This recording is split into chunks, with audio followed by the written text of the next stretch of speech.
बात तो ये कि वो लड़के कह रहे हैं ब्राह्मण समाज की कि अगर इतना ही ब्राह्मण बनने का शौक है तो किसी ब्राह्मण समाज के लड़के से शादी करा दो, हम कर लेंगे शादी, हमारे चाचा के लड़के से शादी हो जाएगी। इटावा कांड में जिस तरह से कथावाचकों के साथ उनकी जाति देखकर अमानवीय व्यवहार किया गया, उनके सिर का मुंडन किया गया, उनको अपमानित किया गया, ऐसा कोई पहली बार नहीं है जब हमारे देश में जाति देखकर किसी कथावाचक को अपमानित किया गया हो।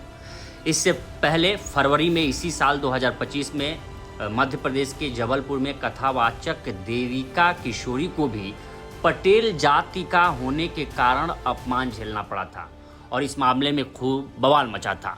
वहां भी 24 फरवरी से उनकी कथा वाचन होनी थी, लेकिन कुछ तथाकथित ब्राह्मण समाज के युवाओं ने उन्हें कथा रोकने से मना कर दिया था। उनका कहना था कि ये कथा कोई ओबीसी समाज से, कोई कुर्मी समाज से आने वाला महिला नहीं कर सकती, ये ब्राह्मणों का अधिकार है। उन्होंने वहाँ कथा करने से उनको रोक दिया था, जिसके बाद समाज वो सड़कों पर उतरे थे, प्रदर्शन हुआ था और यहाँ तक उन ब्राह्मण लड़कों ने उनको चेतावनी दी थी, उनके माता पिता को धमकी दी थी कि अगर तुमको कथा वाचन करने का शौक है तो किसी ब्राह्मण लड़के से शादी कर लो और कथा करते रहो। कोई कुछ रिस्पॉन्स नहीं मिल रहा, क्यों? ना हमें कोई सुरक्षा दी जा रही है, क्यों नहीं दी जा रही? अगर कल के लिए कोई घटना घटित होती है तो इसके लिए पूरी प्रशासन जिम्मेदार है।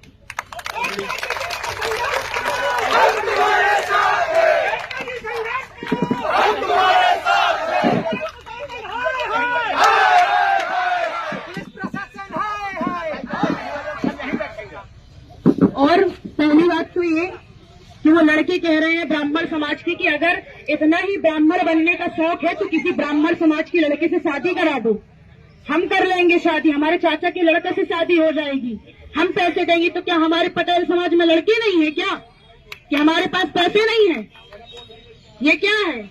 अगर तुम्हारी बहन बेटियों को कोई ऐसा बोलेगा तो तुम क्या करोगे? अपने लिए तो इकट्ठे हो जाओगे और पुलिस मुकदमा जारी कर देगा, कोर्ट पहुंचा देगा, जेल पहुंचा देगा। लेकिन यहाँ क्यों नहीं? क्योंकि हम पटेल हैं, ओबीसी हैं, एसएसटी हैं, एसटी हैं, इसलिए धारा 87 की कार्रवाई होना चाहिए। और मैं ये कह रही हूँ कि ये होना चाहिए, यानी होना चाहिए। और जब तक एफआई दर्ज नहीं होगी तब तक यहाँ से हम लोग नहीं जाएंगे, ठीक है?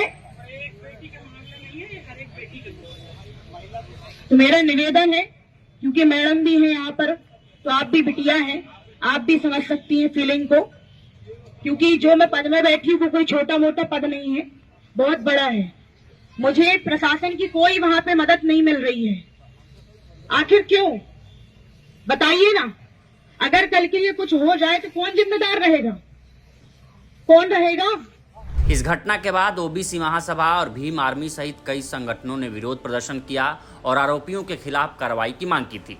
शिकायत के बाद पुलिस ने सचिन तिवारी, सुरेंद्र तिवारी, सचिन मिश्रा, जयकुमार, पवन तिवारी, इलू तिवारी और लल्ला दुबे के खिलाफ भारतीय दंड संहिता की धारा 296 धार्मिक अनुष्ठान में बाधा डालना और धारा 351(2) धमकी देना और धारा 3(5) के तहत मामला दर्ज किया था। इसके बाद जाके थोड़ा कुछ मामला शांत हुआ था। तो ये पहली बार नहीं है जब ऐसा कुछ हुआ है। जाति के आधार पर देश में भेदभाव होते रहे हैं और हो भी रहे हैं। और इसको सोचिए कि इसको बढ़ावा देने के लिए जब ये मामला हुआ था, देविका किशोरी का मामला हुआ था, जो एक पटेल समाज से आती हैं, कुर्मी समाज से आती हैं, उनको कथा वाचन करने से रोक दिया गया था। आप सोचिए कि किस तरह से एफआईआर दर्ज होने के बाद भी, संविधान के खिलाफ होने के बाद भी, आप देखिए कि कुछ ब्राह्मण लोगों ने वीडियो सोशल मीडिया पर बनाकर उन बच्चों का समर्थन किया था जिन्होंने देविका किशोरी का अपमान किया था। उसमें से महान सेना नायक बाजीराव पेशवा के वंशज प्रभाकरण नरसिंह राव पेशवा ने भी ट्विटर पर, एक्स पर एक पोस्ट के माध्यम से ब्राह्मण युवकों का समर्थन किया था। उन्होंने कहा था कि ग्रंथ और शास्त्रीय ज्ञान पर केवल ब्राह्मणों का ही अधिकार है और यदि किसी को इस पर काम करना है तो उसे ब्राह्मण परंपरा के अनुसार अनुमति लेनी चाहिए। आप सोचिए कि कितनी संकीर्ण मानसिकता हम आज भी रखते हैं निचली जातियों, ओबीसी और एससी एसटी के खिलाफ। सुनिए उन्होंने ट्विटर पर क्या पोस्ट किया था। हर महादेव, जय माता भवानी। साथियों, जबलपुर में अभी कुछ दिन पहले पता चला कि एक लड़की कथावाचक बन रही थी और उसको वहां की जनता ने कथा पढ़ने से मना कर दिया। बाद में उस लड़की ने ओबीसी विक्टिम कार्ड खेला और अपने आप को ओबीसी कुर्मी बताते हुए इसका आरोप ब्राह्मणों के ऊपर लगाने का प्रयास किया। तो एक बड़ी स्पष्ट बात मैं सभी को बताना चाहता हूं, व्यासपीठ में बैठने का अधिकार उसी को है जो व्यासपीठ के नियम, कायदे व कानूनों का पालन करे। व्यास मुनि द्वारा रचित ग्रंथ व्यास मुनि के उन लोगों के लिए हैं जिन्हें व्यास मुनि अधिकृत करते हैं, ना कि कोई भी ऐरा गहरा चलतू गहरा आ गया और व्यास मुनि की चीजें उठा के पढ़ने लगे। ये धर्म, ये परंपराएं, ये ज्ञान, ये आयुर्वेद, ये हम ब्राह्मणों का है और किसी भी व्यक्ति को इस ज्ञान को लेने से पहले हमसे परमिशन लेनी पड़ेगी। अलग अलग ब्राह्मण समाज के, अलग अलग ब्राह्मण कुल के लोग हैं जिनकी अपनी अपनी विधाएं हैं और विद्याएं हैं। कोई भी ऐरा गहरा उसे नहीं उपयोग कर सकता। उसके लिए गुरु शिष्य परंपरा बनी हुई।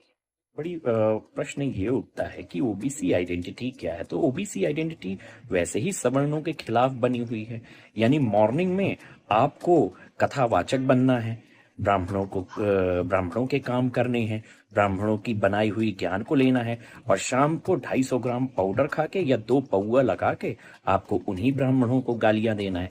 तो ये दोगली आइडेंटिटी आप लेके नहीं चल सकते।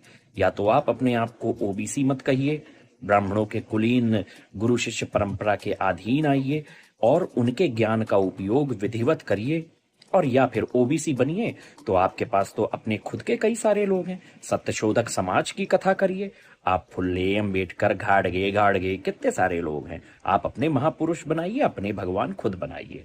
तो जबलपुर के समाज का, धर्मनिष्ठ समाज का बहुत बहुत साधुवाद, जबलपुर के चतुर्वर्ण के समाज का बहुत बहुत साधुवाद कि उन्होंने इस हिंदू धर्म को तोड़ने वाली जो आइडेंटिटी है, इससे आने वाले और व्यासपीठ का अपमान करने वाले एक कथावाचक बनने का चोला ओढ़ के एक कालनेमी को रोका है। और यह धर्म का काम आपने किया है। आपको बहुत बहुत शुभकामनाएं और आशीर्वाद।